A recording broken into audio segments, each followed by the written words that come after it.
গাছ লাগাইছিলাম ছাদের উপর দুইটা, মোটামুটি টমেটো খাওয়া গেছে ভালোই। একটা পাকা, এটা দুইটা।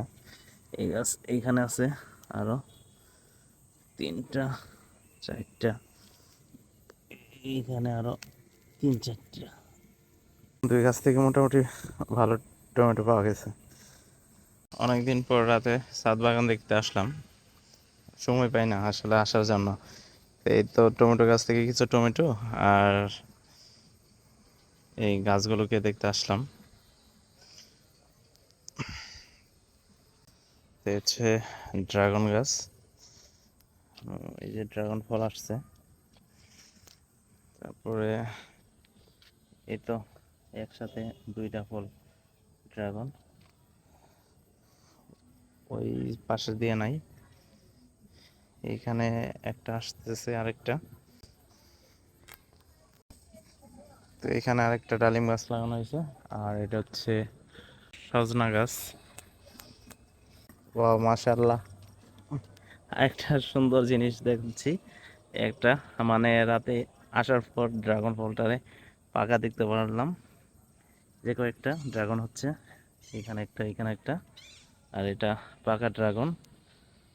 এই যে একটা এইখানে হচ্ছে, তারপর ওইখানে আরো দুইটা হচ্ছে, আর এই গাছ থেকে আরো কয়েকটা খাওয়া হয়েছে মোটামুটি। তো ড্রাগন ফলটা এখন আমি ছিঁড়ি।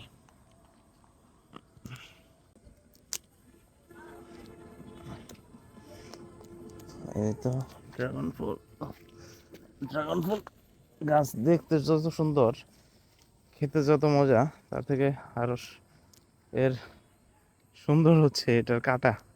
মানে খোঁচা লাগলে যে একটা মজা লাগে রে। এই হচ্ছে আর একটা ড্রাগন, মাশাল্লাহ কয়েকদিনের ভিতরে এটাও পেকে যাবে। এখানে আছে আরেকটা ড্রাগন গাছ, এটাতে এখনো ফুল আসেনি, ইনশাল্লাহ অতি তাড়াতাড়ি ফুল আসবে। তো মোটামুটি এখানে একটা দুইটা তিনটা চারটা পাঁচ ছয় সাত, এই সারিতে 7টা গাছ লাগানো হয়েছে। মোটামুটি 7টা গাছ থেকে ভালো পরিমাণে ড্রাগন ফল পাচ্ছি।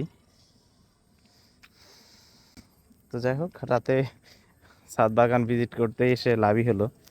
তো সবাই ভালো থাকবেন, সুস্থ থাকবেন। আর আপনারাও চাইলে ছাদ বাগানে এভাবে ড্রাগন ফল বা অন্যান্য ফলের চাষ করতে পারেন টবের ভিতরে।